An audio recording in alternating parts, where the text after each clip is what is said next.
கர்த்தருடைய பரிசுத்தமான நாமம் மகிமைப்படுவதாக. ஆசீர்வாதமான ஒரு நல்ல காலை நேரத்திலேயும் பாளையங்கோட்டை இந்திய தேவ சபையிலிருந்து காலை மன்னாவை உங்களுக்கு வழங்குவதில் மிகுந்த சந்தோஷம்.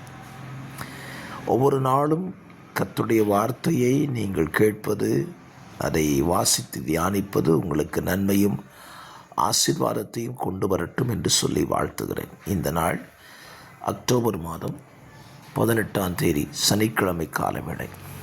இந்த காலவேளை இந்த நாளுக்கான தியான அதிகாரம் 1 சாமுவேல் 30வது அதிகாரம்.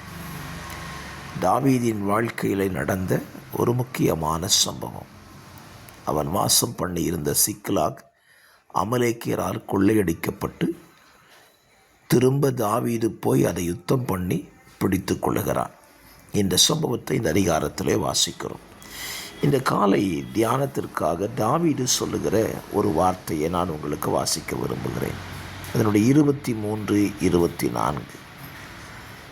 அதற்கு தாவீது, என் சகோதரரே, கர்த்தர் நமக்கு தந்ததை நீங்கள் இப்படி செய்ய வேண்டாம்.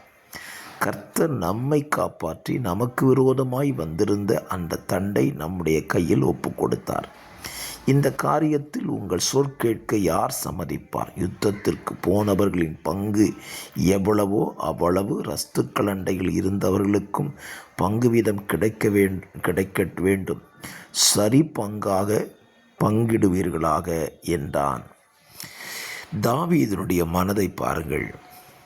தாவீது சிக்லாக்கின் மேல் யுத்தத்துக்கும் போகும்போது தாவீதுக்கும் அவனோடு இருந்தவர்களுடைய உடைமைகளையும் 200 பேர் பார்த்து கொண்டார்கள். அவர்கள் அதிகமாய் விடாய்த்து போனதினால அந்த ஆற்றை கடக்கக்கூடாமல் இருந்தார்கள். ஆகிலும் யுத்தத்துக்கு போய் வெற்றியை பெற்றுக்கொண்ட தாவீது சொல்லுகிறான், யுத்தத்துக்கு போனவர்களுக்கு என்ன நன்மை கிடைத்ததோ அதே போல ரஸ்துக்களிடத்தில் இருந்தவர்களுக்கு நன்மையை கொடுக்கணும்னு சொல்கிறான். இந்த காலவெளியில் நம்முடைய இருதயம் தாவீதின் இருதயத்தை போல இருக்குமானால் எத்தனை நன்மையாயிருக்கும். பல நேரத்தில் நம்முடைய இருதயம் அப்படி இருப்பதில்லை.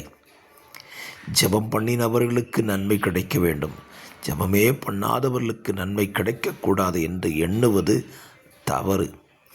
நன்மை செய்வது தேவனுடைய கரத்தில் இருக்கிறது. அவர் நல்லோர் மேலும் தீயோர் மேலும் மழையை வர்ஷிக்க பண்ணுகிறவர் அல்லவா? ஆகவே நம்முடைய இருதயம் தேவனின் இருதயத்தை போல இருக்கட்டும். தாவீது சொல்லுகிறான், நாம் செய்வதை தவறாய் செய்யக்கூடாது, சரி பங்காய் பங்கிட கடவும் என்று சொல்லி தாவீது சொன்னபோது அதை அவர்கள் ஏற்றுக்கொண்டார்கள். அது இன்றைக்கு வரைக்கும் இஸ்ரவேலிலே வழக்கமாக இருக்கிறது. ஆகவே தாவீதின் இருதயத்தையே போல் நம்முடைய இருதயத்தை மாற்றிக்கொள்ள ஆண்டவர்கிட்ட கேளுங்க. நிச்சயமாய் கர்த்தர் அந்த நல்ல இருதயத்தை உங்களுக்கு தந்து உங்களை ஆசீர்வதிப்பாராக. God bless you.